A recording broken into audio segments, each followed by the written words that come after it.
దీర్ఘకాల వ్యాధులకు 20 ఏళ్ల అనుభవం ఉన్న అత్యుత్తమ హోమియోపతి వైద్యం మాస్టర్ హోమియోపతి. సాధారణంగా పోలీస్ డిపార్ట్మెంట్లోకి రావాలనుకున్న వాళ్ళు సినిమాల్లో హీరోని చూసి డిపార్ట్మెంట్కి రావాలి, ప్రజలకు సేవ చేయాలనుకుంటారు. కానీ నల్గొండ జిల్లాలో సూర్యాపేటకు సంబంధించి చాలా మంది యువకులు ఒక వ్యక్తిని చూసి పోలీస్ డిపార్ట్మెంట్లోకి వస్తారు. ఆయనే ఈ వారం మన గెస్ట్.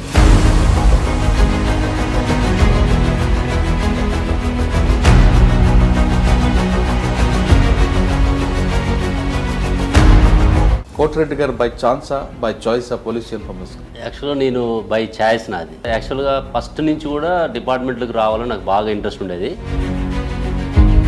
సార్, మైదుకూరులో మీకు మెయిన్ ఛాలెంజ్ అవ్వచ్చు. చూడడానికి ప్రశాంతం కనిపిస్తుంది కానీ అక్కడ క్రైమ్ కొంచెం డిఫరెంట్ ఉంటుంది. ఈ రెడ్ శాండిల్ స్మగ్లర్స్ మీద మేము ఎక్కువ ఫోకస్ చేయడం జరిగింది. దాంట్లో కూడా చాలా వరకు చిత్తూరు నుంచి, అటు చెన్నై నుంచి. నాకు టాస్క్ ఫోర్స్ చేసినప్పుడు బాగా నాకు కూడా కొంచెం ఎక్స్పోజర్ రావడం జరిగింది. నేను లింబారెడ్డి ఇద్దరు ఉండి పోటీలు పడి వాళ్ళు ఒక కేసు చేసి మేము 2 కేసులు చేయాలని, వాళ్ళు ఒక గ్యాంగ్ పట్టుకుంటే మేము 2 గ్యాంగ్లు పట్టుకోవాలని. మీ ఓల్డ్ సిటీలో బాగా మెమరబుల్ కేసు చెప్పండి. అసలు ఒకటని లేదు, నేను 3 years పనిచేసిన టోటల్ టాస్క్ ఫోర్స్ పీరియడ్. ప్రతిరోజు ఒక ఛాలెంజింగే మాకు. రౌడీ షీట్లో మీకు బాగా ఎదురైన ఎవరండి అక్కడ? యాక్చువల్ అయూబ్ కేసు ఒకటి ఉండేది. అతను ఏంటంటే rowdy sheeter, gangster, same time Dubai నుంచి గోల్డ్ స్మగ్లింగ్, లాంబా చాలా నటోరియస్. సైబరాబాద్కి హైదరాబాద్కి మోస్ట్ వాంటెడ్. ఆ పోలీస్ ఆఫీసర్ కనపడితే కూడా. మీకు మహబూబాబాద్తో అనుబంధం అనేది మీకు లైఫ్లో దాన్ని ఎవరు బ్రేక్ చేయలేదు. మీరు వెళ్ళగానే మెయిన్ ఛాలెంజ్ ఏంటి? అక్కడ మీకు చేసిన మంచి మంచి కేసులు వస్తాయి. అక్కడ మహబూబాబాద్లో టీన్యూస్లో పనిచేస్తుండు. అతనికి 2 అబ్బాయిలు. ఈ దీక్షిత్ రెడ్డి అనే చిన్న అబ్బాయి. ఈ రంజిత్ రెడ్డి కొంచెం ఆర్థికంగా ఎదుగుతుండు అనేటువంటి విషయం తెలుసుకొని అట్లాంటి టైంలో వాడు డింగ్టోన్ అని ఒక యాప్ వాడి, అది ఎక్కడ బయట కంట్రీస్ ఇంటర్నెట్ కాబట్టి బయట ఎక్కడి నుంచి వాళ్ళు వేడిగా ఆపరేట్ చేయొచ్చు. నేరస్తుని పట్టుకోగలిగినాం కానీ అప్పటికే వాడు వితిన్ అవర్స్లోనే. కాబట్టి నన్ను ఐడెంటిటీ ఎస్టాబ్లిష్ అయితే ఉద్దేశంతో నేరస్తుడు అని. అంటే కొడుకు పోయిన బాధ ఎలాగో తీరదు కాబట్టి అట్లీస్ట్ నేరస్తుడికి డెత్ పెనాల్టీ ఉరిశిక్ష పడ్డది కాబట్టి అటు న్యాయస్థానాలని ఇటు పోలీస్ డిపార్ట్మెంట్ వాళ్ళు బాగా. సాధారణంగా ఒక కేసు అయిన తర్వాత అంటే మీలాంటి వాళ్ళు కాకుండా కొంతమంది ఆఫీసర్లు అక్కడికి మర్చిపోతుంటారు. కానీ మీరు తర్వాత ఫాలోఅప్ చేయడం వల్ల వచ్చిన బెనిఫిట్ ఏంటి? నేను దాదాపు 2-3 రోజులు పోలీస్ స్టేషన్లో కూర్చున్నా. మహబూబాబాద్ టౌన్ పోలీస్ స్టేషన్లో కూర్చొని మొత్తం నా కన్సర్న్లోనే దాన్ని ఇన్వెస్టిగేషన్ కానీ. ఆ కేసు కన్విక్షన్ వచ్చిన తర్వాత వాళ్ళ పేరెంట్స్ మాటలు విన్న తర్వాత పోలీస్ ఇమేజ్ పెరిగింది. ఆ ఫీలింగ్స్ ఎలా ఉన్నాయండి? దాదాపు 100 కాల్స్ చేశారు నాకు ఆ రోజు. మహబూబాబాద్ నుంచి ఈ మిగతా ఆర్గనైజేషన్ అన్నీ కూడా, అటు మీడియా నుంచి కానీ, ఇటు పోలీస్ డిపార్ట్మెంట్ నుంచి కానీ, ఫ్యామిలీ నుంచి కానీ. మహబూబాబాద్ తర్వాత వికారాబాద్, ఒకప్పుడు చిన్న సబ్ డివిజన్, తర్వాత జిల్లా అయింది. రియల్ ఎస్టేట్ వివాదాలు ఎక్కువ కనిపిస్తుంటాయి. హైదరాబాద్కి 70 కిలోమీటర్ దూరం ఉన్నప్పటికీ కూడా ఇక్కడ ఇంకా కూడా కొంచెం మూఢనమ్మకాలు, చైల్డ్ మ్యారేజెస్. సూర్యాపేటలో టీచర్గా మీరు స్టార్ట్ చేసి తర్వాత పోలీస్ ఆఫీసర్ అయ్యారు. కానీ సూర్యాపేటలో లైబ్రరీలు పెట్టించడం, స్కూల్స్ కట్టించడం, పిల్లలందరికీ చదువుకి ఎక్కువగా ఫోకస్ ఇవ్వడానికి మీ ఉద్దేశం ఏంటి? అంటే యాక్చువల్గా సూర్యాపేట అంతటికి మనం ఏం చేయట్లేదు. మా విలేజ్, నేను పుట్టిన ప్రాంతం కాబట్టి నా బాధ్యతగా నేను చేస్తున్నా. దాన్ని చూసి కొంతమంది ఇన్స్పైర్ అవుతున్నారు. ఇప్పుడు తెలంగాణ గవర్నమెంట్ ఇప్పుడు గవర్నమెంట్ స్కూల్లో ఇంగ్లీష్ మీడియం పెట్టింది. మేము 5 years బ్యాకే పెట్టించినాం. కానీ కొంతమంది కోదాడ ఎమ్మెల్యేగా రావడానికి కోటిరెడ్డి గారు అని కృషి చేస్తున్నారు అంటుంటారు. ఇప్పుడు అది చేయడానికి ఎవరికైనా అవకాశం ఉంది కదా. చేయకూడదని ఏం లేదు, చేయాలని ఏం లేదు. సార్, మీరు ఇక్కడ రాకముందు టాస్క్ ఫోర్స్ ఉన్నప్పుడు ఇంట్రెస్టెడ్ గ్యాంగ్స్ కొన్ని ఉంటాయి. ఏ ప్లేస్లోకి వెళ్ళి ఎక్కువగా స్ట్రగుల్ ఫేస్ గ్యాంగ్ ఐడెంటిఫై చేసుకోవచ్చు? మనకి బీదరు, గుల్బర్గా ఈ ఏరియా నుంచి ఇరానీ గ్యాంగ్స్ ఎక్కువ వచ్చి మన సిటీలో అఫెన్స్ చేస్తుండేది. ముఖ్యంగా చైన్ స్నాచింగ్ చేస్తున్న వాళ్ళు. వాళ్ళు ట్రైన్లో పోతుంటే వాడు ఏ ట్రైన్లో ఎక్కడ ఎక్కాడు, నెక్స్ట్ స్టాప్ ఎక్కడ ఆగాడు, నెక్స్ట్ ఎప్పుడు దిగుతాడని చేసి మేము ఢిల్లీ పోయి ఢిల్లీలో కూడా పట్టుకున్న సందర్భాలు ఉన్నాయి.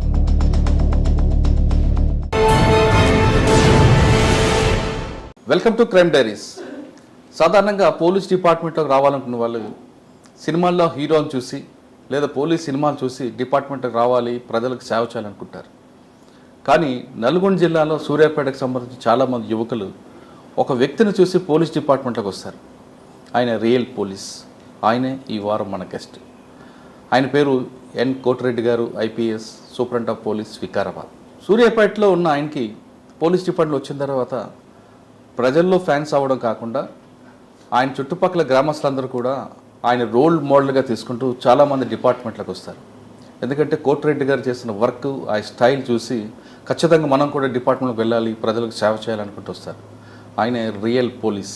ఆయన అడిగి అసలు రోల్ మోడల్ అవ్వడానికి ఆయన చేసిన కృషి ఏంటి, దాంతోపాటు ఇటీవల మహబూబాబాద్లో సంచేషన్ కేసులో నిందితుడికి శిక్ష పడింది, ఆ శిక్ష పడడానికి ఆయన చేసిన కృషి ఏంటో ఆయన అడిగి తెలుసుకుందాం. సార్ నమస్తే. నమస్తే సార్. సాధారణంగా ప్రతి ఒక్కరు పోలీస్ డిపార్ట్మెంట్ రావాలి, యూనిఫామ్ వేసుకోవాలి, వాడిని తన్నాలి వీడిని తన్నాలి అని దీంట్లో వస్తారు. దానికి ప్రధానంగా పోలీస్ సినిమాలు చూస్తాం, లేదా కొంతమంది ఆఫీసర్లను చూసి వస్తారు. కానీ మీకు చూసి చాలామంది డిపార్ట్మెంట్లకు వస్తున్నారు. అంటే మీకు చూసి అంటే మీ ఊరోళ్ళు రావడం అనేది సాధారణంగా ఉండొచ్చు, చుట్టుపక్క వాళ్ళు మా ఊరోడని. కానీ పక్క వాళ్ళు కూడా, పక్క జిల్లా వాళ్ళు, పక్క మండల వాళ్ళు కూడా కోటిరెడ్డి సార్ని చూసి డిపార్ట్మెంట్లోకి వచ్చామని చాలామంది నాకు చెప్తున్నారు ఇంటర్వ్యూస్లో కూడా. ఆసిఫాబాద్ ఎస్పీ అవ్వచ్చు, లేదా ఇంకొద్దు ముగ్గురు. అంటే వాళ్ళని అంతలా ప్రభావితం చేసే పనితీరులో మీదేం కనబడింది ఒకటి. రెండు, ఇటీవల మీ మహబూబాబాద్ ఎస్పీగా ఉన్నప్పుడు ఒక సంచేషన్ కేసు జరిగింది దీక్షిత్ దీంట్లో. అందులో శిక్ష పడింది, నిందితుడికి శిక్ష పడంలో మీ టీం చేసిన కృషి ఏంటి? సాధారణంగా మర్డర్ జరగడం, కన్విక్షన్ తీసుకురావడం అని చాలా రేర్ కనిపిస్తుంటాయి, కానీ ఇందులో చాలా ఫాస్ట్ ట్రాక్గా వచ్చాయి. దాంట్లో అంటే ఒక ఆఫీసర్ కరెక్ట్గా ఇన్వెస్టిగేషన్ చేస్తే శిక్ష ఎలాగొస్తుంది, ఎక్కడ మనం చిన్న మిస్టేక్ చేస్తే కన్విక్షన్ రాకుండా అక్కడే ఎలాగవుతాయి అనేది ఒక రోల్ బుక్, ఆ కేస్ స్టడీగా అది కనిపిస్తుంది. ఆ రెండు ప్రశ్నలకు సమాధానం చెప్పే ముందు కోటిరెడ్డి గారు బై ఛాన్సా, బై చాయిసా పోలీస్ యూనిఫామ్ వేసుకున్నారు? యాక్చువల్గా నేను బై ఛాయిస్ నాది. నేను ఛాయిస్ ఎందుకంటే యాక్చువల్గా ఫస్ట్ నుంచి కూడా డిపార్ట్మెంట్లకు రావాలని నాకు బాగా ఇంట్రెస్ట్ ఉండేది. అంటే మీరు అన్నట్టు ఈ డిపార్ట్మెంట్ యూనిఫామ్ అంటే ఒక హీరోయిజం అనేది కనిపిస్తుంటుంది. ఒక కానిస్టేబుల్ ర్యాంక్ నుంచి ఎవరు విలేజ్కి వచ్చినా కూడా ఆ రెస్పెక్టు, ఆ యొక్క పవర్సు ఇవన్నీ చూసినప్పుడు చేసి జాబ్ చేయాలన్న ఒక ఫీలింగ్ ఉంటుంది. అప్పటికి మనం రూరల్ ఏరియాలో ఉన్నప్పుడు సబ్ ఇన్స్పెక్టర్ని, ఇన్స్పెక్టర్ని, డిఎస్పీ ర్యాంకుని చూడడం తక్కువ ఉంటుంది. విలేజ్ లెవెల్లో ఓన్లీ ఒక కానిస్టేబుల్ ఆఫీసర్ని మనం చూస్తుంటాం. ఏదైనా పెద్ద ఇష్యూ అయితేనే మనం చూస్తాం. కాబట్టి వాళ్ళకి ఇచ్చే రెస్పెక్ట్, దీన్ని బట్టి ప్రతి ఒక్కరు అది కావాలన్న ఫీలింగ్ ఉండేది. అయితే నేను ఫస్ట్ టీచర్ అయినా, గవర్నమెంట్ టీచర్గా సెలెక్ట్ అయిన తర్వాత కూడా నాకు ఇంకా ఆ కోరిక తీరలేదు. మళ్ళీ యూనిఫామ్ సర్వీస్లోకి రావాలనే దాంట్లో మళ్ళీ గ్రూప్ 1 నోటిఫికేషన్ పడటము, ఆ తర్వాత నేను ఈ డిఎస్పీ సెలెక్ట్ కావడం జరిగింది. అది అంటే అది రావాలి అంటే ఒక జాబ్తో ఆగకుండా ఈ డిపార్ట్మెంట్ మీద, యూనిఫామ్ సర్వీస్ మీద ఉన్నటువంటి ఒక ఇంట్రెస్ట్తో ఉండి మళ్ళీ నేను కంటిన్యూ చేసి గ్రూప్ 1లో డిఎస్పీ సెలెక్ట్ గోల్డ్. అవును. ఓకే సార్, ఫస్ట్ వచ్చిన తర్వాత ఫస్ట్ పోస్టింగ్ ఇక్కడ ట్రైనింగ్ అంతా అయిన తర్వాత యాక్చువల్గా ట్రైనింగ్ మన పోలీస్ అకాడమీలో తీసుకున్న తర్వాత నేను 2007లో అపాయింట్ కావడం జరిగింది డిఎస్పీగా. ట్రైనింగ్ అయిపోయిన తర్వాత నేను ట్రైనీగా కరీంనగర్ జిల్లాలో చేశాను, ట్రైనీ డిఎస్పీగా. ఆ తర్వాత ఫస్ట్ పోస్టింగు రాయలసీమలో కడప డిస్టిక్ మైదుకూరులో చేయడం జరిగింది. అప్పుడు ఉమ్మడి ఆంధ్రప్రదేశ్లో. కరీంనగర్లో మీరు వెళ్ళేసరికి కొంచెం మూమెంట్ ఉంది కదా, ఎలా మీరు? అంటే మేము ట్రైనీ డిఎస్పీ కాబట్టి జస్ట్ వర్క్ నేర్చుకునే ప్రాసెస్లో మనం పోవడం జరిగింది.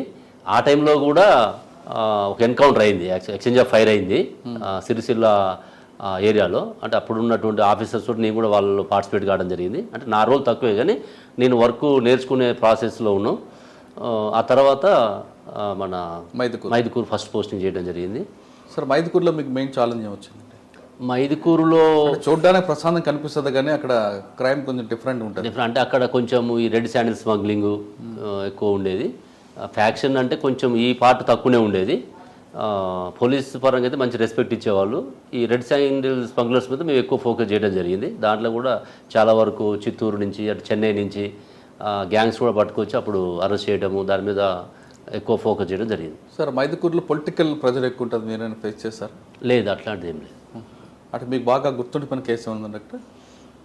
అంటే మన వైఎస్ రాజశేఖర రెడ్డి గారు అప్పుడే చనిపోవడం జరిగింది. మేము పోయిన ఒక 2 monthsకే చనిపోతే అది పెద్ద బందోబస్తు. ఆ ఫ్యూనరల్స్ టైంలో రూపాయలో అప్పుడు చవాన్ సార్ ఎస్పీగా ఉండే, నేను అందరి ఆఫీసర్స్ అక్కడ బందోబస్తు పిలవడం జరిగింది. అది చాలా పెద్ద బందోబస్తు, చాలా ఎమోషనల్తో కూడుకున్నది. పబ్లిక్ కూడా అంత ఎక్స్పెక్ట్ చేయలేదు, ఎక్కడెక్కడి నుంచి వస్తారో కూడా అర్థం కాని పరిస్థితి. అక్కడ ఎంట్రీ ఎగ్జిట్ కూడా ఒకటే ఉండటము, దానివల్ల బాగా మేము స్ట్రగుల్స్ పడాల్సి వచ్చింది. అది కొంచెం బాగా నాకు గుర్తుండిపోయేది. మైదుకూరు తర్వాత? మైదుకూరు తర్వాత నేను సిద్దిపేట డిఎస్పీగా రావడం జరిగింది. అప్పుడు ఎంత యాజిటేషన్ మూవ్మెంట్, ఇంకా తెలంగాణ రాలేదు. ఆ టైంలో కూడా కాంగ్రెస్ గవర్నమెంట్ ఉంది, టీఆర్ఎస్ యాజిటేషన్ చేస్తుండ్రు. వీళ్ళంతా సమన్వయం చేసుకుంటూ ఎక్కడ కూడా అంత పెద్ద మేజర్ ఇష్యూస్ కాకుండా అందరినీ సమన్వయం చేసుకుంటూ పోవడం జరిగింది. అక్కడ కూడా క్రైమ్ వర్క్ బాగా చేయడం జరిగింది. ఏ కేసు అయినా కూడా దొంగతనాలు 90% డిటెక్ట్ చేసేవాళ్ళం. నేను ఎక్కడికి పోయినా కూడా క్రైమ్ మీద, అంటే ఈ దొంగతనాల మీద, ప్రాపర్టీ కేసుల మీద ఎక్కువ ఫోకస్ చేసేవాడిని. మ్యాక్సిమం ఆ టీంని మంచిగా తయారు చేసి వాళ్ళకి మోటివేషన్ చేసి టెక్నాలజీని వాళ్ళకి ఇచ్చి ఎక్కడైనా బయటికి పోయి ఉంటే కూడా వాళ్ళకి సపోర్ట్గా మనం వెల్ఫేర్ పరంగా చూసి చేసేవాళ్ళం. అక్కడ కూడా 90% డిటెక్షన్ ఉంది. అక్కడ ఈ యాజిటేషన్ టైంలో అక్కడ ఉండి కానీ దాన్ని చేయడం సార్. అదే టైంలో వెహికల్ చెకప్లో బాగా ఒక హ్యూజ్ అమౌంట్ పట్టుకున్నట్లున్నారు కదా మీరు సిద్దిపేటలో? లేదు, నా టైంలో కాదు అది. ఓకే, సిద్దిపేట తర్వాత అండి? సిద్దిపేట తర్వాత అడిషనల్ ఎస్పీ చేసిన అక్కడ సంగారెడ్డిలో. సంగారెడ్డి ఓహెచ్డి కమ్ అడిషనల్ ఎస్పీ అడ్మిన్గా కొంతకాలం చేసి ఆ తర్వాత ట్రాఫిక్ అడిషనల్ డీసీపీ సిటీ రావడం జరిగింది.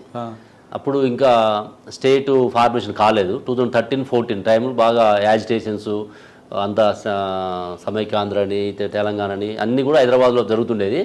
జనరల్గా ట్రాఫిక్ అడిషనల్ డీసీపీ అంటే పెద్ద ఓన్లీ ట్రాఫికే చూసేవాళ్ళు. కానీ అప్పుడున్న అమిత్ గారు సారు మాకు అడిషనల్ సిపి ట్రాఫిక్ ఉండే.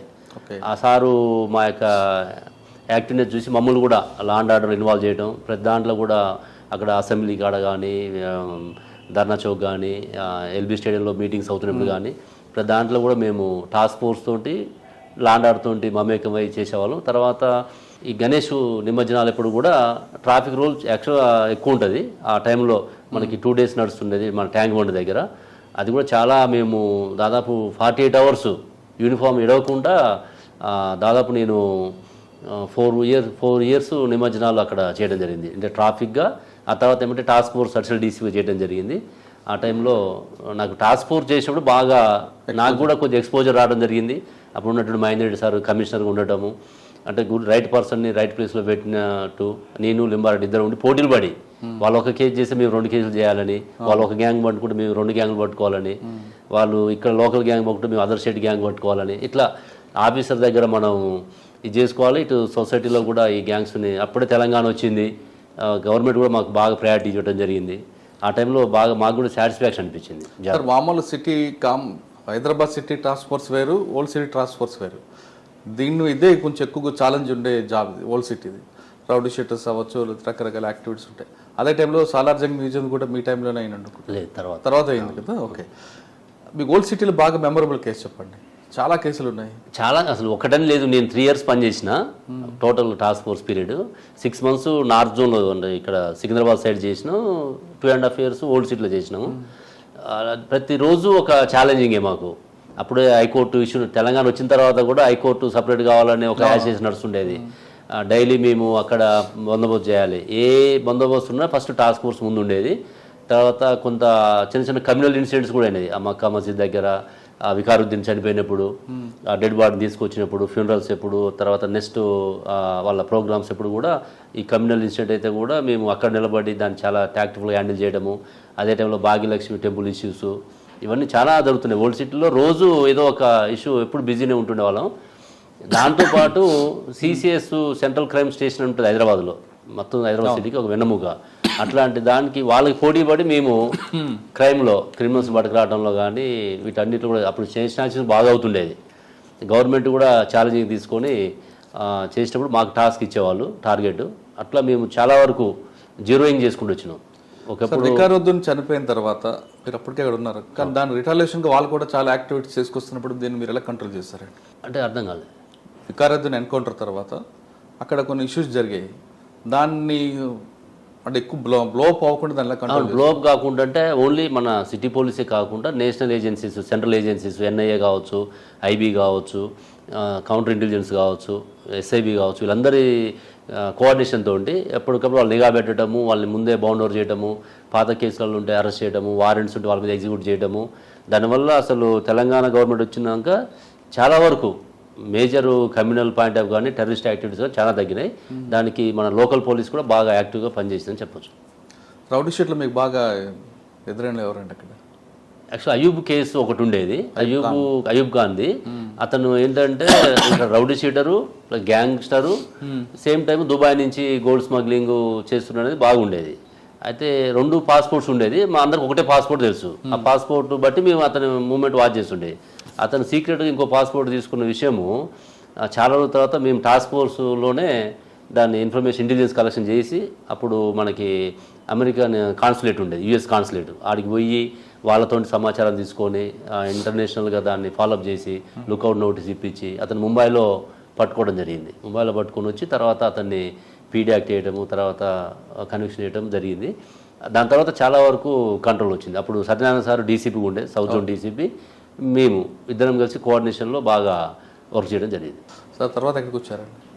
ఆ టాస్క్ ఫోర్స్ ఉన్నప్పుడే ఇంకా మనకి చైన్ స్నాచరు, అతని పేరు నాకు గుర్తు రావట్లేదు, 400 కేసులు ఖైసరము, అయూబ్ ఖాన్ యాంటీ గ్యాంగ్స్టర్ ఖైసరు కాకుండా లాంబా చాలా నటోరియస్, సైబరాబాద్కి హైదరాబాద్కి మోస్ట్ వాంటెడ్. ఆ పోలీస్ ఆఫీసర్ కనపడితే కూడా స్టాబింగ్ చేయటము, అటాక్ చేయటము చేసుకుంటూ పోయాడు. అతన్ని కూడా మన టాస్క్ ఫోర్స్ మా టీమే పట్టుకొని దాదాపు 6 కేజీల బంగారాన్ని సీజ్ చేయడం జరిగింది. అప్పుడు రికవరీ ఎప్పుడు కూడా మన గుల్జార్ హౌస్లో ఆ షాప్స్ అన్ని కూడా బంద్ చేసుకున్నారు. 2-3 రోజులు ప్రొటెస్ట్ చేశారు, పోలీసు మా మీద ఇట్లా హెరాస్ చేస్తారు రికవరీ గురించి అని.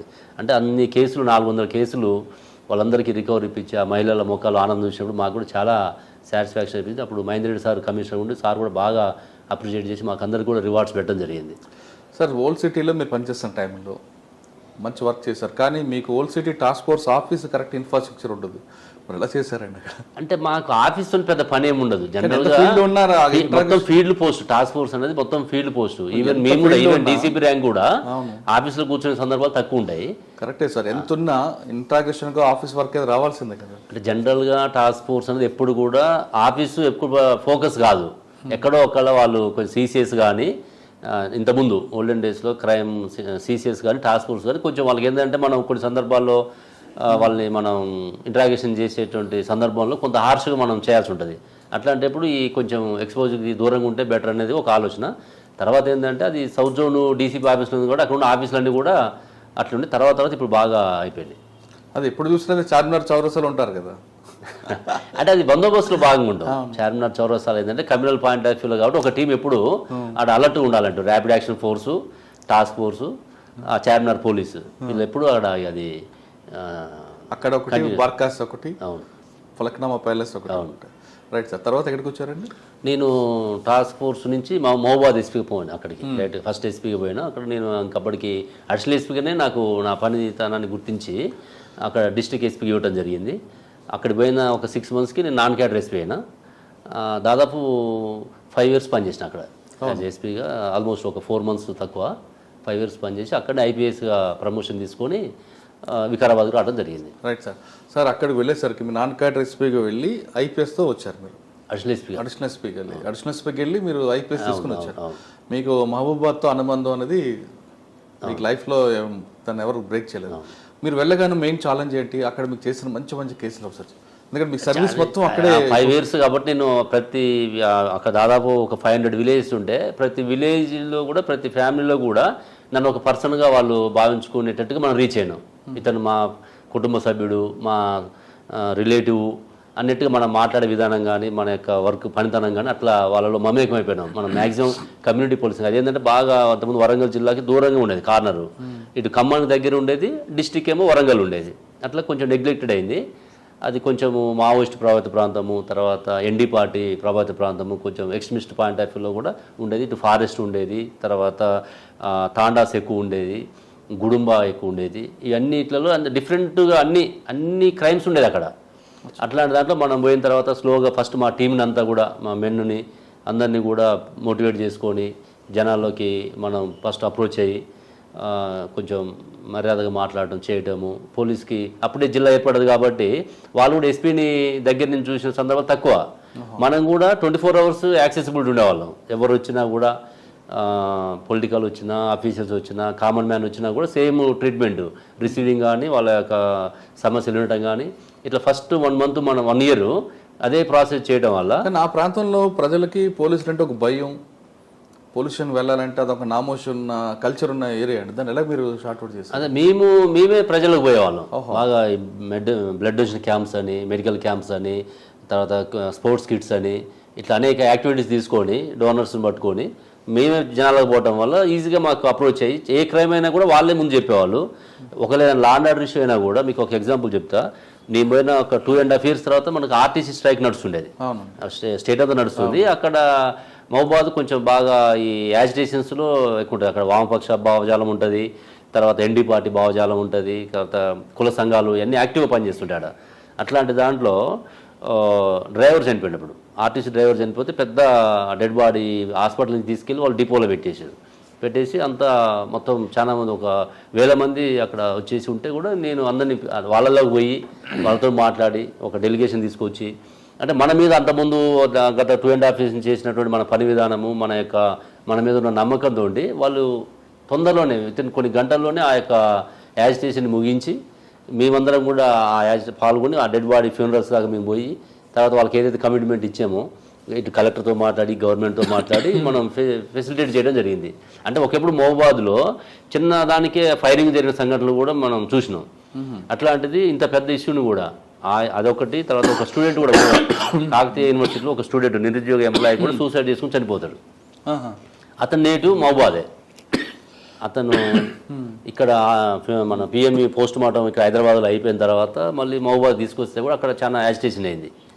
ఆ టైంలో బీజేపీ వాళ్ళు కానీ మిగతా ఈ జేఏసీ అందరూ కూడా బాగా ప్రొటెస్ట్ చేశారు. దాంట్లో కూడా నేను అక్కడ ముందుండి వాళ్ళందరితో మాట్లాడి ఎలాంటి రక్తం చిందించకుండా లాఠీ విరగకుండా మన కమ్యూనిటీ పోలీసింగ్ మన యొక్క పని విధానంతో వాళ్ళ యొక్క మనసుని జయించి మనం పోలీసింగ్ చేయడం జరిగింది. అంటే ప్రజలతో మమేకం అయితే దాని రిజల్ట్ ఇప్పటికైనా పాజిటివ్ ఉంటుంది. సార్ మంచి కేసు ఒకటి చెప్పండి.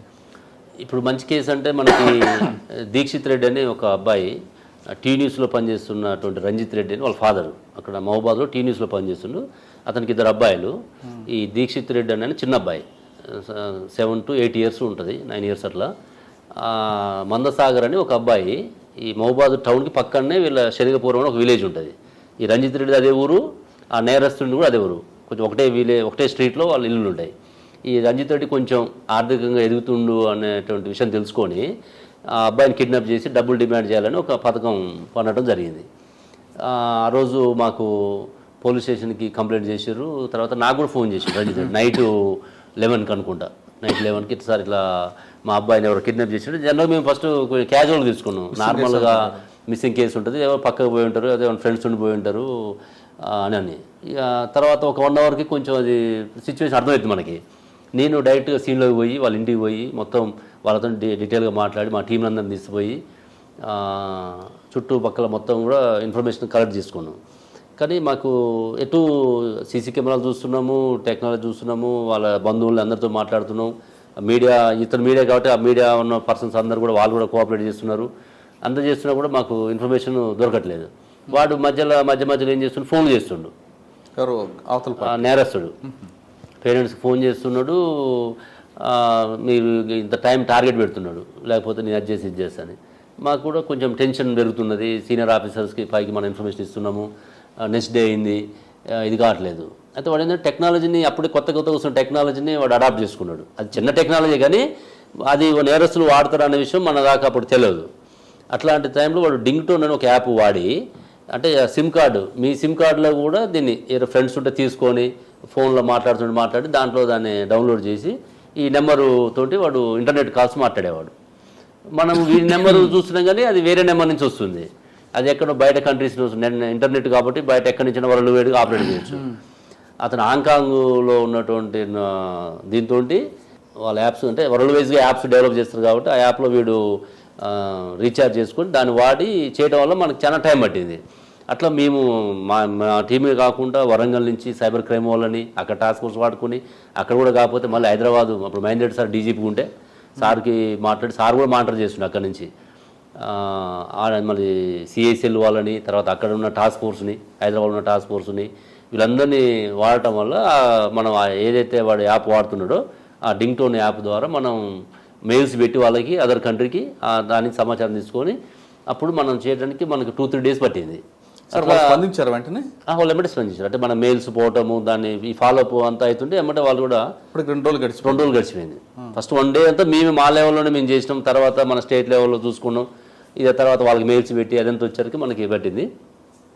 ఆ నేరస్తుని పట్టుకోగలిగినాం కానీ అప్పటికే వాడు వితిన్ అవర్స్లోనే, ఎందుకంటే ఈ మందసాగర్ అనే వ్యక్తి పేరెంట్స్కి తెలుసు, అబ్బాయి కూడా గుర్తుపడతాడు. కాబట్టి నన్ను ఐడెంటిటీ ఎస్టాబ్లిష్ అయ్యేదనే ఉద్దేశంతో నేరస్తుడు అని చంపేయడం జరిగింది ఆ విలేజ్ అవుట్స్కర్ట్స్. పికప్ చేశారండి ఎవరిని? అక్యూజ్డ్ ని. మనకి నెంబర్ తెలిసింది కదా, ఆ ఇంటర్నెట్ కాల్ ద్వారా ఏ నెంబర్ నుంచి వాడు వాడుతున్నాడనేది మనకు తెలిసింది కాబట్టి ఆ నెంబర్ ద్వారా మనం ట్రాక్ చేసినాం.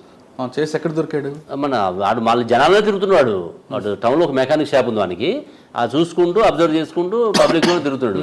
మేము ముందు రోజు కూడా అతన్ని పిలిపించి ఎంక్వైరీ చేసినాం. సస్పెక్ట్స్ అందరినీ ఎంక్వైరీ చేసే ప్రాసెస్లో వీడిని కూడా మనం వన్ ఆఫ్ ద సస్పెక్ట్ కింద ఎంక్వైరీ చేసినాం. కానీ మనకి పూర్తిగా ఎవిడెన్స్ లేదు, అప్పటికి లేకపోవడం వల్ల మనకి కొంత లేట్ అయింది. అట్లా మనం ఈ దాంట్లో తీసుకొచ్చినాం, అరెస్ట్ చేసినాం. అప్పటికి బాడీని వాడే చూపించాడు ఇట్లా చంపినని. అది అప్పుడు అందరం కూడా బాగా బాధపడడం. అది దసరా టైము, అబ్బాయి దొరకలేదు. మేము పండగ కూడా చేసుకోవాలి అందరం, పోలీస్ డిపార్ట్మెంట్ కూడా. అంటే ఒక ఫ్యామిలీ మెంబర్ ఇంట్లో పోతే ఎట్లా ఉంటుందో అట్లా మేము ఫీల్ అయినాం అందరం కూడా. దాన్ని పర్సనల్గా తీసుకొని చిన్న అబ్బాయి 9 years వాళ్ళ పేరెంట్స్ బాధ చూస్తుంటే చాలా బాధ అనిపించింది. డిటెక్ట్ కాలేదు, 2-3 రోజులు అయ్యేసరికి మేము కూడా చాలా ఫీల్ అయినాం.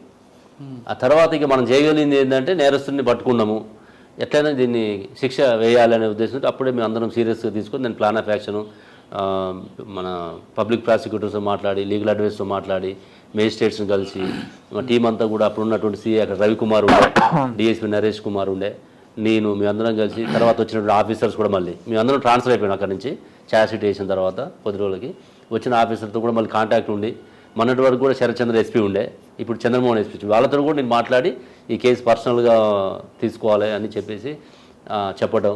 ఇక్కడి నుంచి కూడా నేను దాన్ని మానిటర్ చేయడము, అందరూ కోఆపరేషన్ తోటి జడ్జెస్ కూడా బాగా, అంటే సమాజంలో ఇట్లాంటి కేసులకు శిక్ష పడితే సమాజంలో కూడా ఒక రకమైన మెసేజ్ ఉంటుందనే ఉద్దేశంతో చేసారు. అందరూ కూడా హర్షించారు. మొన్న మీరు అందరూ చూసుంటారు మీడియాలో, వాళ్ళు అందరూ పాలాభిషేకం చేయడం. అంటే కొడుకు పోయిన బాధ ఎలాగో తీరదు కాబట్టి అట్లీస్ట్ నేరస్తుడికి డెత్ పెనాల్టీ ఉరిశిక్ష పడ్డది కాబట్టి అటు న్యాయస్థానాలని ఇటు పోలీస్ డిపార్ట్మెంట్ వాళ్ళు బాగా అప్రిషియేట్ జరిగింది. మా మీద కూడా నమ్మకం పెరిగింది జనాలు. ఏదో మనం ఏమైందంటే 99% మంచి పని చేస్తారు పోలీసు, ఎక్కడో ఒక 1% మిస్టేక్ చేసినప్పుడు అది ఎక్కువ పబ్లిసిటీ అయ్యి జనాల్లో ఒక రకమైన ఒక నెగిటివ్ ధోరణి పోతుంది. కాబట్టి ఇట్లాంటి కేసులు వచ్చినప్పుడు డిపార్ట్మెంట్కి కూడా మంచి ఇమేజ్ పెరిగేటువంటి అవకాశం ఉంటుంది. సార్ ఇప్పుడు ఆ కేసులో మీరు ప్రాపర్ ఇన్వెస్టిగేషన్ చేశారు, అంటే కన్విక్షన్ వచ్చింది కాబట్టి ఒక్కొక్క స్టెప్ చెప్పగలరా? అంటే మీరు ఎలక్ట్రానిక్ ఎవిడెన్స్ చూపించారు, సైంటిఫిక్ ఎవిడెన్స్ ఇవన్నీ కూడా. అవును. ఏ విధంగా వెళ్తే అది కన్విక్షన్ వచ్చింది? అంటే ఇప్పుడు ఇందులో ఏంటంటే మనకి పూర్తిగా అన్ని, ఎప్పుడైనా సైంటిఫిక్ ఎవిడెన్స్ టెక్నికల్ ఎవిడెన్స్ ఉన్నప్పుడే మనకి సక్సెస్ రేట్ ఎక్కువ ఉంటుంది. నార్మల్ టైంలో ఏమవుతుందంటే ఇప్పుడు లాండ్ ఆర్డర్ మన మర్డర్ కేసులు కానీ చూసినప్పుడు వీళ్ళు ఏం చేస్తారంటే మన సాక్షులు పెడతాం మనం. ఈ సాక్షులు ఏమవుతారంటే వాళ్ళు హాస్టల్ అయిపోతారు. హాస్టల్ అంటే స్టాక్ ఎవిడెన్స్ అని కానీ, తర్వాత అసలు ఒరిజినల్ ఎవిడెన్స్ పెట్టినా కూడా ఏమైందంటే ఇది 2 years 3 years పట్టేసరికి వాళ్ళు ఏమైతే అంత హీట్ ఉండదు వాళ్ళకి. కేసు అయినప్పుడు ఉన్నంత హీటు ఆ 2 years 3 years అయ్యేసరికి వీళ్ళు ఏమవుతారంటే మన కాంప్రమైజ్ అయిపోతుంటారు రకరకాల దీంట్లో. వాళ్ళకి ఆవేశం తగ్గడం కావచ్చు, లేకపోతే వాళ్ళకి వేరే అదర్స్ డిఫరెంట్ ఏజెంట్స్ ఉంటాయి, డిఫరెంట్ మానిటరీ బెనిఫిట్స్ ఏదైనా చేసుకున్నప్పుడు అట్లా వాళ్ళు తగ్గిపోతారు. కాబట్టి మనకి తక్కువ కన్విక్షన్ ఉంటుంది. ఇదే సైంటిఫిక్ ఎవిడెన్స్ టెక్నికల్ ఎవిడెన్స్ ఉన్నప్పుడు 100% మనకి కన్విక్షన్ వస్తుంది. ఇందులో మనం ఎక్కువగా ఏం చేసినామంటే ఈ సైంటిఫిక్ అండ్ మన టెక్నికల్ ఎవిడెన్స్, ఈ సైబర్ క్రైమ్ ఏదైతే ఉందో వాళ్ళందరూ మన మెయిల్స్ పెట్టినవి, తర్వాత సీసీ కెమెరా ఫుటేజెస్, వాడు ఫోన్లో వాడినటువంటి యొక్క నోడల్ ఆఫీసర్స్ తోటి 65B సర్టిఫికేట్ తీసుకొని ఇవన్నీ చేయడం వల్ల మనకి కన్విక్షన్ వచ్చింది. అది కూడా ఫాస్ట్ ట్రాక్ కోర్టులో మనం జడ్జెస్కి లెటర్స్ పెట్టి తొందరలో దీన్ని కన్విక్షన్ తీసుకురావాలని చెప్పేసి చేయడం వల్ల అక్కడ ఉన్నటువంటి పబ్లిక్ ప్రాసిక్యూటర్స్ కానీ మన పోలీస్ ఆఫీసర్స్ అందరూ ఒక టీం వర్క్ లాగా పనిచేయటం, ప్రాపర్గా ఎవిడెన్స్ ఎస్టాబ్లిష్ చేయడం వల్ల మనకి కన్విక్షన్ వచ్చింది. సార్ డిఫెన్స్ తీసుకున్న లైన్ ఏంటండి? జనరల్గా డిఫెన్స్ తీసుకున్న వాళ్ళు ఫస్ట్లో ఏమైందంటే ఈ మన జర్నలిస్టులు కూడా పోయి వాళ్ళ డిఫెన్స్ వాళ్ళు కూడా రిక్వెస్ట్ చేశారు, మీరు ఎవరు కూడా ఈ కేసుని టేకప్ చేశారు. వాళ్ళు కూడా యాక్సెప్ట్ చేశారు. ఫస్ట్ మహబాద్లో డిఫెన్స్ వాళ్ళు ఎవరు తీసుకోవాలి దీన్ని, వేరే బయట వాళ్ళు వచ్చి టేకప్ చేశారు. ఈ జనరల్గా డిఫెన్స్ వాళ్ళు వాళ్ళ ఆర్గ్యుమెంట్ వాళ్ళు చేయడానికి ప్రొటెక్ట్ చేయడానికి ప్రయత్నం చేస్తారు కాబట్టి ప్రొఫెషనలిజంలో భాగంగా వాళ్ళు చేస్తారు. అయినా కూడా మనం సఫిషియెంట్ ఎవిడెన్స్ ఉంది కాబట్టి మనకి. అంటే వాళ్ళు తీసుకున్న లైన్ ఏంటంటే అసలు మర్డర్ చేయలేదంటారా? అంటే మీది కాదు అని వాళ్ళు ఏదో ఒకటి చెప్తుంటారు. అంటే తర్వాత లేను కదా అక్కడ, నేను ఛార్జ్ షీట్ వేసిన తర్వాత బయటకు వచ్చింది కాబట్టి తర్వాత ట్రయల్స్ ఎట్లా జరిగింది అని నాకు అంత మెమొరీ లేదు. సాధారణంగా ఒక కేసు అయిన తర్వాత అంటే మీలాంటి వాళ్ళు కాకుండా కొంతమంది ఆఫీసర్లు అక్కడికి మర్చిపోతుంటారు, కానీ మీరు తర్వాత ఫాలోఅప్ చేయడం వల్ల వచ్చిన బెనిఫిట్ ఏంటంటే? నేను అనేది ఏంటంటే అది కొంచెము సెన్సేషనల్ కావడము, పర్సనల్గా తీసుకోవడము, డైరెక్ట్గా ఫీల్డ్లో ఫస్ట్ నుంచి నేను దాదాపు 2-3 రోజులు పోలీస్ స్టేషన్లో కూర్చున్నా. మహబాద్ టౌన్ పోలీస్ స్టేషన్లో కూర్చొని మొత్తం నా కన్సర్న్లోనే దాన్ని ఇన్వెస్టిగేషన్ కానీ మానిటరింగ్ కానీ జరిగింది. జనరల్గా నార్మల్గా మనం ఇన్స్పెక్టర్ లెవెల్లో డిఎస్పీ లెవెల్లో మానిటర్ చేయమని చెప్తుంటాం. ఈ కేసు కొంచెం సెన్సేషనల్ కావటము, పైనుంచి కూడా సీనియర్ ఆఫీసర్స్ మానిటర్ చేయడం వల్ల నేను పర్సనల్గా ఇన్వాల్వ్ అయినా కాబట్టి అందులో కొంచెం నాకు కూడా హార్ట్ టచ్ అయింది ఆ కేసు. దాంతో నేను ఇక్కడికి వచ్చినాక కూడా కొంత మానిటర్ చేయాల్సి వచ్చింది. అచ్చా, ఆ కేసు కన్విక్షన్ వచ్చిన తర్వాత వాళ్ళ పేరెంట్స్ మాటలు విన్న తర్వాత పోలీస్ ఇమేజ్ పెరిగింది, ఆ ఫీలింగ్స్ ఎలా ఉన్నాయండి? చాలా సాటిస్ఫాక్షన్ అనిపించింది అసలు. అంటే మనకి కొన్ని సందర్భాలనే మెమోరీస్ ఉంటాయి.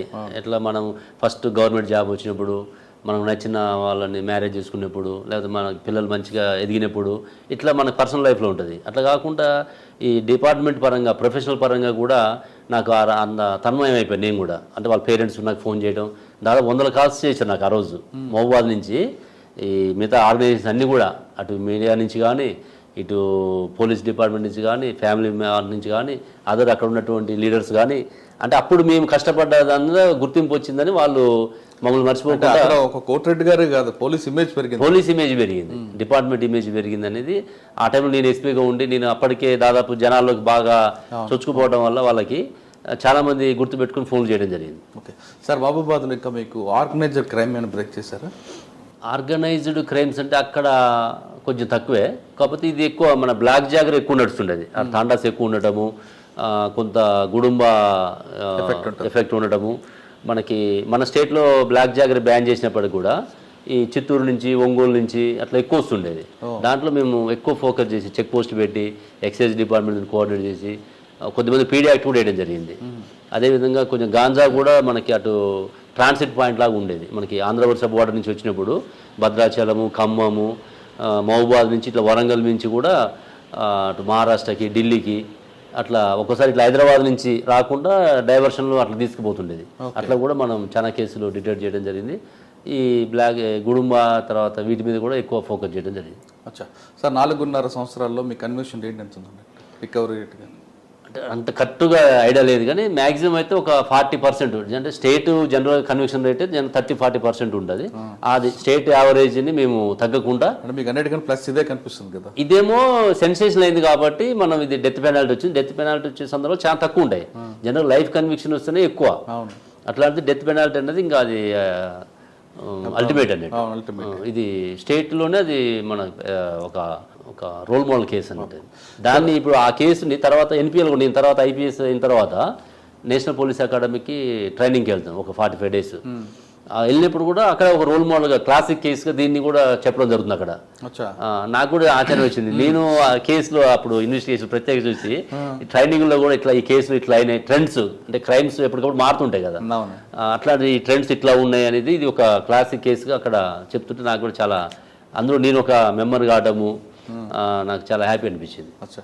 మహబూబాద్ తర్వాత వికారాబాద్, ఇక్కడ బాధ ఉండి ఈ బాధకు వచ్చారా? హైదరాబాద్, మహబూబాద్, వికారాబాద్. ఇక్కడ మెయిన్ ఛాలెంజ్ ఉంది, ఒకప్పుడు చిన్న సబ్ డివిజన్, తర్వాత జిల్లా అయింది, రియల్ ఎస్టేట్ వివాదాలు ఎక్కువ కనిపిస్తుంటాయి. ఇక్కడైతే చాలా ప్రశాంతంగా ఉంది. అంటే అంతకుముందు పనిచేసిన ఆఫీసర్లు కావచ్చు, లేకపోతే ఇక్కడ సిస్టమ్ అంతా కూడా ఎక్కడ అంటే కొంచెము హ్యాపెనింగ్ ఏరియా కాబట్టి కొంత రియల్ ఎస్టేట్ భూమి అనేది కొంత కనిపిస్తుంటుంది మనకు. శంకర్పల్లి, చేవేళ్ళ తర్వాత నెక్స్ట్ ఇది అడ్జస్ట్మెంట్ ఉంది కాబట్టి. కానీ మా కాడికి వచ్చేటువంటి ఇష్యూస్ తక్కువ. జనరల్గా సివిల్ మ్యాటర్స్ మేము టేకప్ చేయము, ఎక్కడన్నా పొజిషన్ డిస్టర్బ్ అయితే చేస్తాం. కానీ అట్లాంటివి వచ్చినా కూడా కోర్టుకి రిఫర్ చేస్తుంటాం, రెవెన్యూ వాళ్ళకి రిఫర్ చేస్తుంటాం. చిన్న చిన్న అంటే ఇక్కడ ఏంటంటే హైదరాబాద్కి 70 కిలోమీటర్ల దూరం ఉన్నప్పటికీ కూడా ఇక్కడ ఇంకా కూడా కొంచెం మూఢనమ్మకాలు, చైల్డ్ మ్యారేజెస్, చైల్డ్ లేబరు ఇట్లాంటివి ఎక్కువ కనిపిస్తుంటాయి. సూసైడ్ టెండెన్సీ కూడా ఎక్కువనే ఉంటుంది ఇక్కడ. వీటి మీద మేము బాగా ఫోకస్ చేసినాం. ప్రతి దగ్గర పూట మాకు పోలీస్ కళా బృందాలు ఉంటాయి.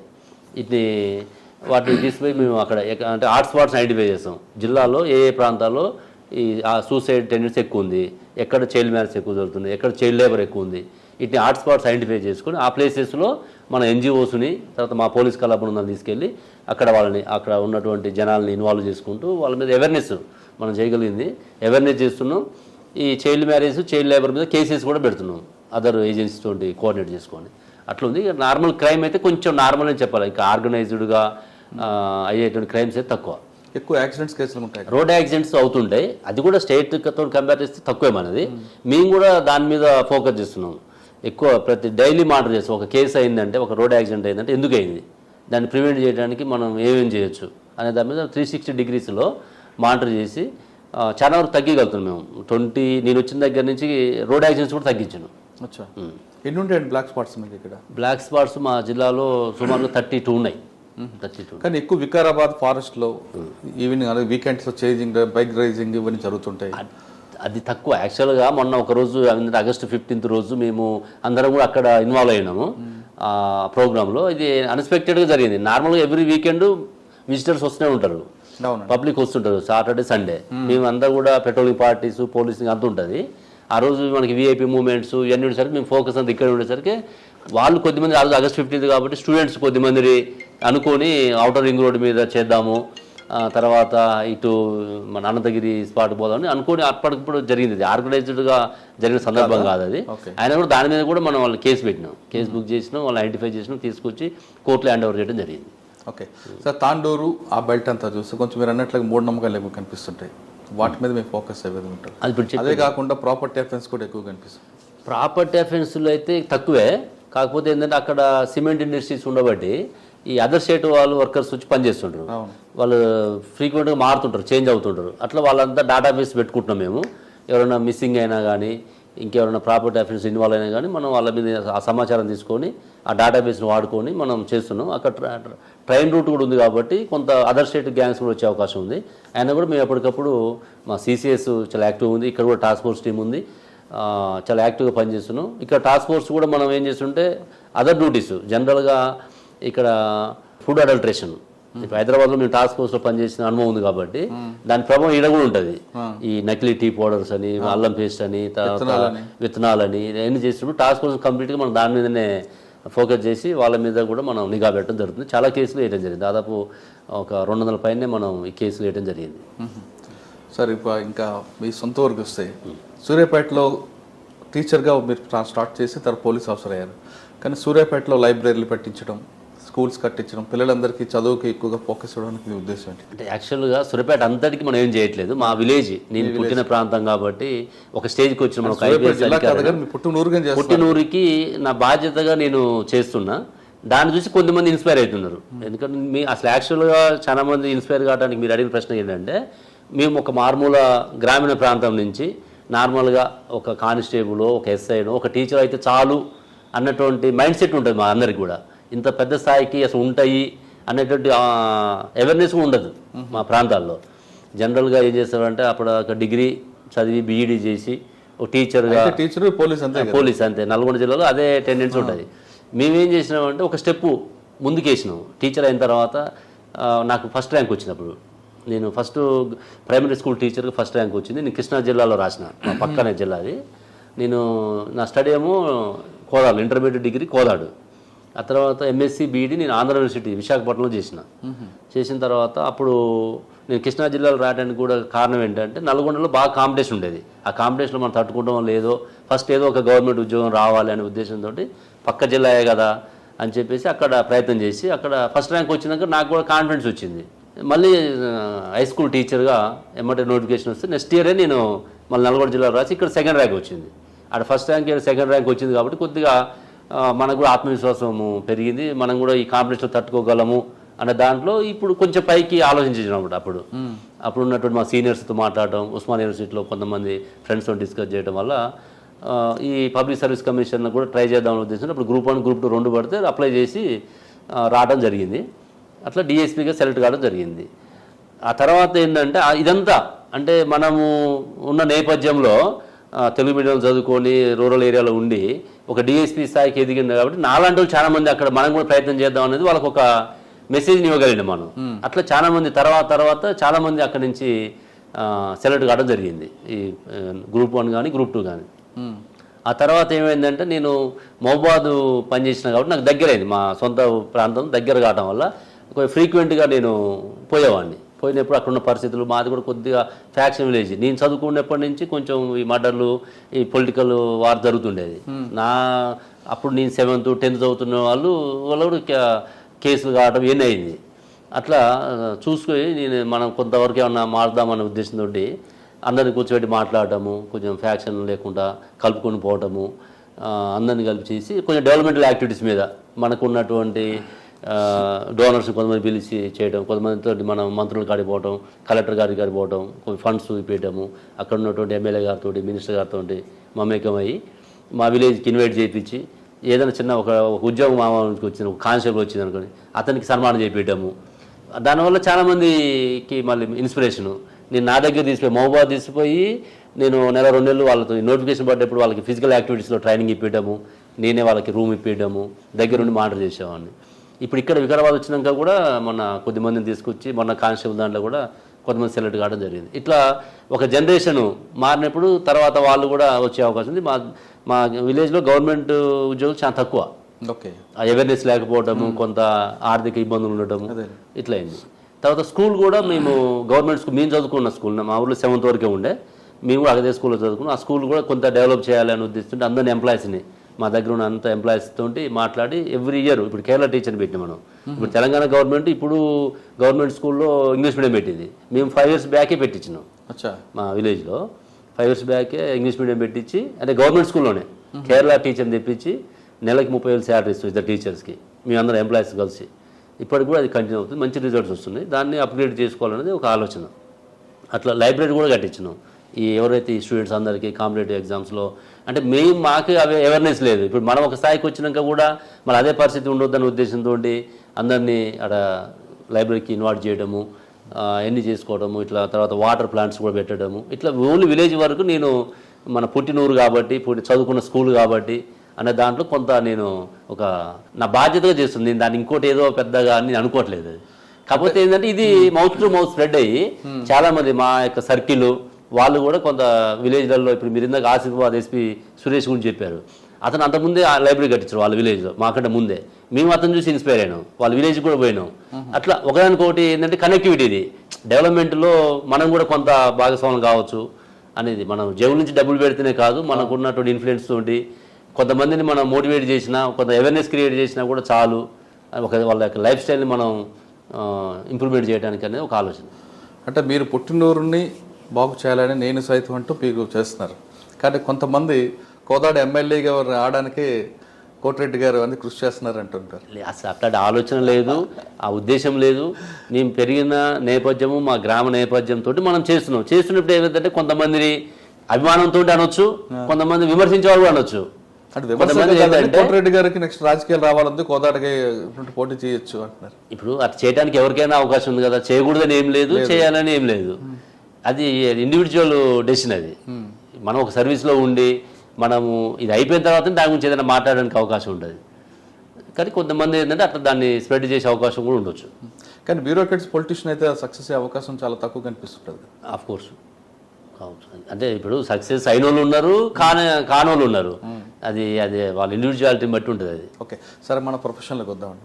మీరు వచ్చేసరికి పాడి అఫెన్స్లు తగ్గిపోయి వైట్ కాలర్ అఫెన్స్ వచ్చింది, తర్వాత ఇప్పుడు సైబర్ క్రైమ్ నడుస్తుంది. ఈ ట్రెండింగ్స్ని తగ్గించడానికి పబ్లిక్ మీరు ఇచ్చే మెసేజ్ ఏంటి?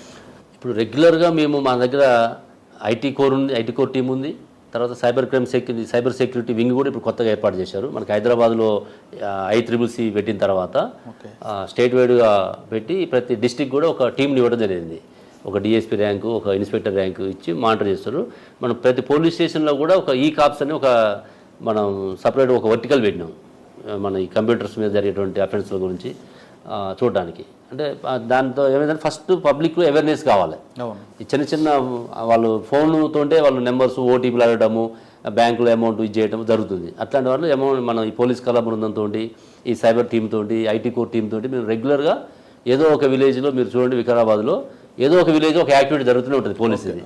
అట్లా మనం ఈ అన్నీ కూడా ఐడెంటిఫై, ఫస్ట్ అవేర్నెస్, తర్వాత ఈ ఐడెంటిఫికేషన్. జనరల్గా వీళ్ళు మన స్టేట్ వాళ్ళు ఉంటారు, బయట వాళ్ళు ఉంటారు, బయట కంట్రీ వాళ్ళు ఉంటారు, బయట స్టేట్ వాళ్ళు ఉంటారు.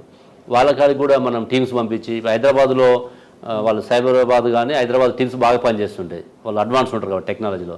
వాళ్ళని సపోర్ట్ తీసుకొని మేము కూడా మా దగ్గర అఫెన్స్ని వాళ్ళ సహకారంతో మనం కూడా అదర్ స్టేట్కి పోయి వాళ్ళ గ్యాంగ్స్ పట్టుకురావడము, అరెస్ట్ చేయడము, వాళ్ళ మీద PT వారెంట్స్ చేసుకోవడము, NVWs ఉంటే వాటి మీద ఎగ్జిక్యూట్ చేయడము, ఇవన్నీ చేస్తున్నాము. కొంచెం టైం పడుతుంది, రూరల్ ఏరియా కాబట్టి కొంతగా ఇది టైం పడుతుంటుంది. ఓహో సార్, వికారాబాద్ ప్రాంతం తీసుకుంటే మీరు అన్న టూరిస్ట్ ప్లేస్ కానీ ఉంది, ల్యాండ్ ఇష్యూస్ ఇవన్నీ కాకుండా ట్రాఫిక్ కంట్రోల్కి మీరు ఇచ్చే ప్లాన్ ఏంటండి? ఎందుకంటే మీరు ఆల్రెడీ సిటీలో ట్రాఫిక్ చూస్తారు, ఇక్కడ కూడా ట్రాఫిక్ పెరిగే అవకాశం ఉంది. ప్లస్ పోలీస్ అనగానే ఎక్కువ 100% అవసరం ఉండేది ట్రాఫిక్కే. లా అండ్ ఆర్డర్ క్రైమ్ అని చాలా తక్కువ ఉంటుంది. ఇప్పుడు మన దగ్గర మేజర్గా వికారాబాద్ డిస్ట్రిక్ట్ హెడ్ క్వార్టర్ ఒకటి, టౌను అండ్ తాండూరు, ఈ రెండు కొంచెం పబ్లిక్ మూవ్మెంట్ ఎక్కువగా ఉంటుంది. ఇటు మన్నెగూడ పరిగి కూడా ఉంటుంది కదండి. అంటే ఈ రోడ్డు ఉంటుంది, టౌన్ చెప్తున్నాను. టౌన్లో ట్రాఫిక్ రెగ్యులేషన్ గురించి మనం వికారాబాద్ మున్సిపాలిటీ, తాండూరు మున్సిపాలిటీ బాగా ఎక్కువ ఉంటుంది. తాండూరు మున్సిపాలిటీలో రీసెంట్గా ట్రాఫిక్ పోలీస్ స్టేషన్ కూడా ఒకటి ఏర్పాటు చేయడం జరిగింది. అంటే మనకి ఇంకా స్ట్రెంత్ శాంక్షన్ కాలేదు. ఉన్న ఫోర్స్ తోటి మనం కొన్ని పాయింట్స్ ఐడెంటిఫై చేసి పెడుతున్నాం.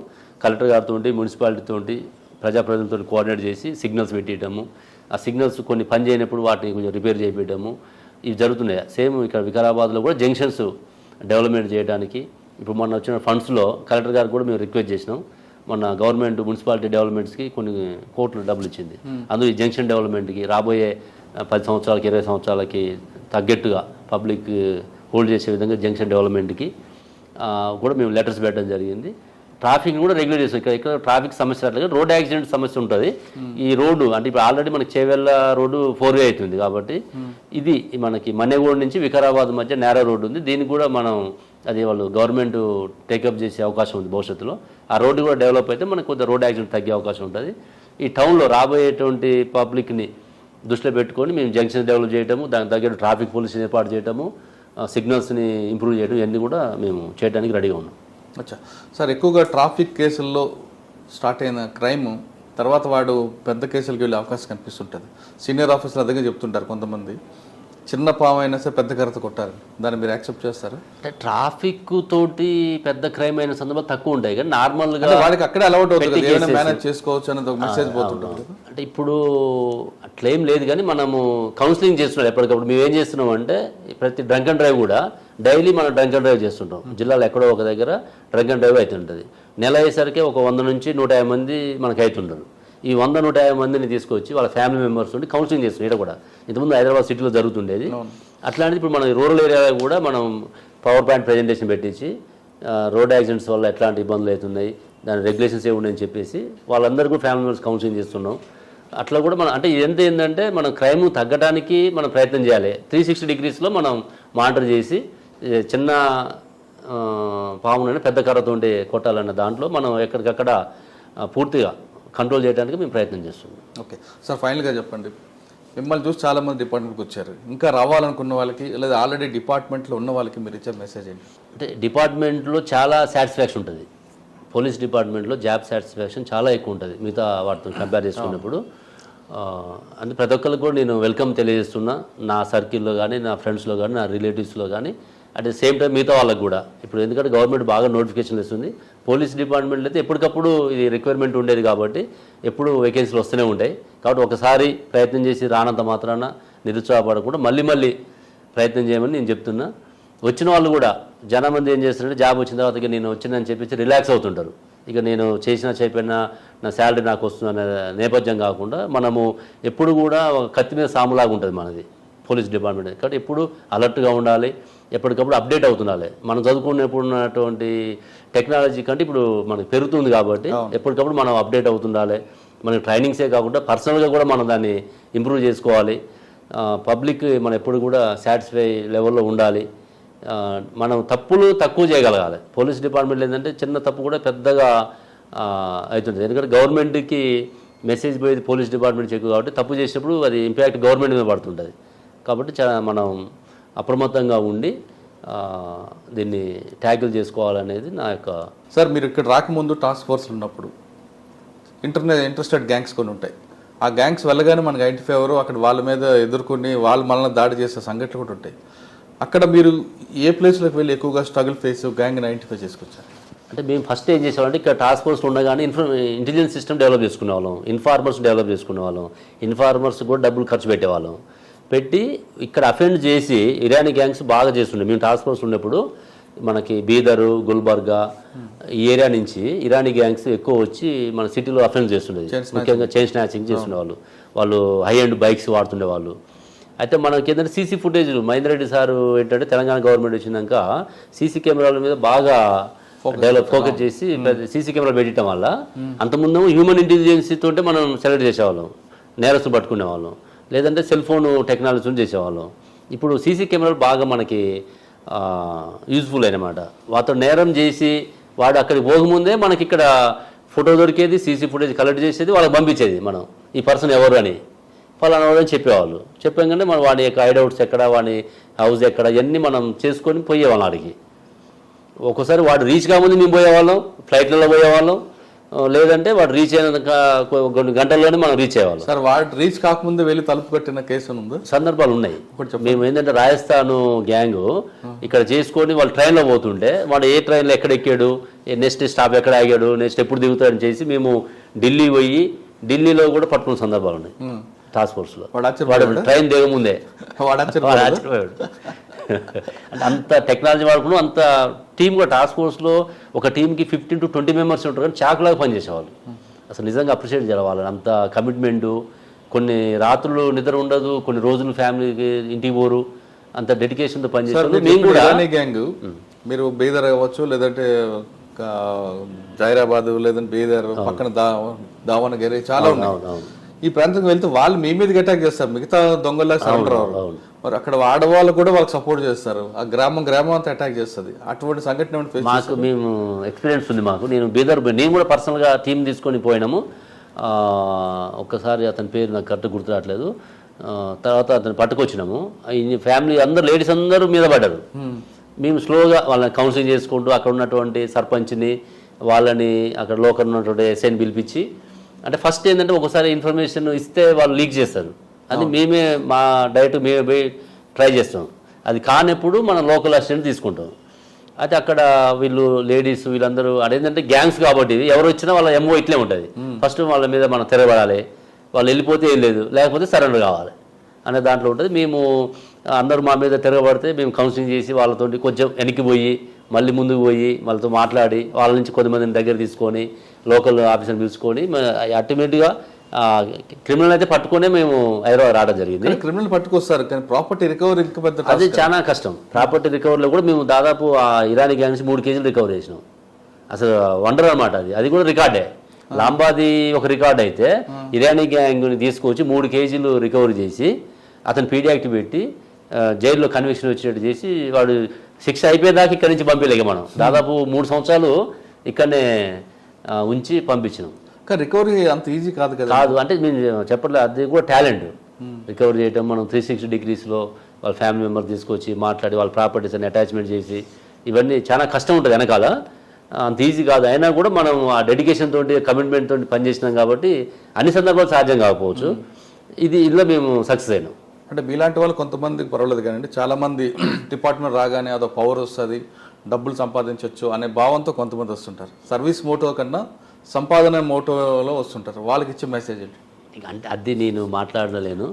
జనరల్గా అయితే అట్లా సందర్భాలు అయితే నేను చూడలేదు. కానీ ఎవరైనా ప్రతి ఒక్కరు సర్వీస్, మనం పోలీసు కరెక్ట్ లేకపోతే సొసైటీని చాలా అక్రమాలు జరిగే అవకాశం ఉంటుంది. సరే మీరు అన్నట్టు కొద్దిగా కొంత మనకి ఏదన్నా 1-2% అటు ఇటు ఉండొచ్చేమో, కానీ మెజార్టీ మాత్రం డెడికేషన్ తోటి ఈ డిపార్ట్మెంట్కి వస్తున్నారు. చాలామంది ఐపీఎస్ ఆఫీసర్ మనం చూస్తున్నాం, ఎంతోమంది రోల్ మోడల్స్ ఉన్నారు. వాళ్ళు చేసిన వాళ్ళని చూసి మేము కూడా వాళ్ళ బాటలో నడుస్తున్నాం. సార్ అలాగే మీకు సుపీరియర్స్ కాకుండా మీ సబార్డినేట్లో కూడా కొంతమంది మీకు నచ్చి ఉంటారు, మంచి వర్క్ చేస్తుంటారు, రైటర్లు అవ్వచ్చు, కానిస్టేబుల్ అవ్వచ్చు. ఆ విధంగా ఎవరైనా ఉన్నారు? అంటే ఇక చాలా మంది ఉంటారు. అసలు ప్రతి పోలీస్ స్టేషన్లో కూడా మెన్ను పని చేయకపోతే మనం వ్యవస్థను నడిపేలేము. వాళ్ళే మనకి పిల్లర్స్. ప్రతి పోలీస్ హోంగార్డ్ ఆఫీసర్ నుంచి ఎస్ఐ ర్యాంక్ వరకు వాళ్ళు బాగా ఎన్నో ఒత్తిడులకు లోనవుతుంటారు. వాళ్ళు ఎన్నో బిజీ ఉంటారు, పర్సనల్ లైఫ్ చాలా వరకు సాక్రిఫైస్ చేస్తుంటారు. మాకన్నా కొంత వెసులుబాటు ఉంటుంది, కానీ వాళ్ళ లెవెల్లో చాలా బిజీ ఉంటుంది ఎప్పుడు కూడా. వాళ్ళే మనకి పిల్లర్స్ కాబట్టి తప్పకుండా మేము వాళ్ళ ఎప్పటికప్పుడు మేము వాళ్ళ పని గుర్తించి రివార్డ్స్ మ్యాక్సిమం ఇస్తుంటాం. మేము జనరల్గా నేను సక్సెస్ అని చెప్పలేను, కానీ నేను సక్సెస్ నా కెరీర్లో సక్సెస్ కావటం ఏంటంటే ఎక్కువ రైట్ పర్సన్ని రైట్ ప్లేస్లో పెట్టడము, రైట్ వర్క్ని ఐడెంటిఫై చేయడం. జనరల్గా ఏంటంటే ఒకరు పని చేస్తే మనం 10 మందికి రివార్డ్ ఇస్తున్నాం, అట్లా కాదు. అట్లా కావడం లేదు, అసలు చేసినోడు కూడా డిమోరల్ అవుతాడు. కరెక్ట్గా అతన్ని మనం ఐడెంటిఫై చేసి అతను అప్రిషియేట్ చేసి మనం అతని ఐడెంటిటీని మనం గుర్తిస్తే తప్పకుండా మంచి రిజల్ట్స్. మిగతా వాళ్ళు కూడా పోటీ పడతారు. కాంపిటీషన్ మనం క్రియేట్ చేస్తాం అన్నట్టు. అందరి ముందు తీసుకొచ్చి ఆఫీసర్ల ముందు అతన్ని మనం పబ్లిసిటీ చేయడం వల్ల అతను బాగా మోటివేట్ అవుతాడు. మిగతా వాళ్ళు నేను కూడా అట్లా కావాలనే దాంట్లో తీసుకురావడం జరుగుతుంది. పోలీస్ డిపార్ట్మెంట్ రండి, వచ్చిన వాళ్ళు ప్యాషన్గా డెడికేట్గా పనిచేసిన వాళ్ళు మాత్రమే రండి అంటున్నారు కోటిరెడ్డి గారు. ఖచ్చితంగా ఇక్కడికి వచ్చిన తర్వాత డబ్బు కోసమో పవర్ కోసమో కాదు, ప్రజలకు సేవ చేయాలంటే ఇది బెస్ట్ ప్లాట్ఫామ్ పోలీస్ డిపార్ట్మెంట్ అంటున్నారు. వీళ్ళందరూ కూడా వెల్కమ్ చెప్తున్నారు కోటిరెడ్డి గారితో. ఈ వారం ఎక్సలెంట్ ఇంటర్వ్యూ. వచ్చే వారం మరో గెస్ట్తో మళ్ళీ కలుద్దాం. అందరూ నమస్తే. నమస్కారం.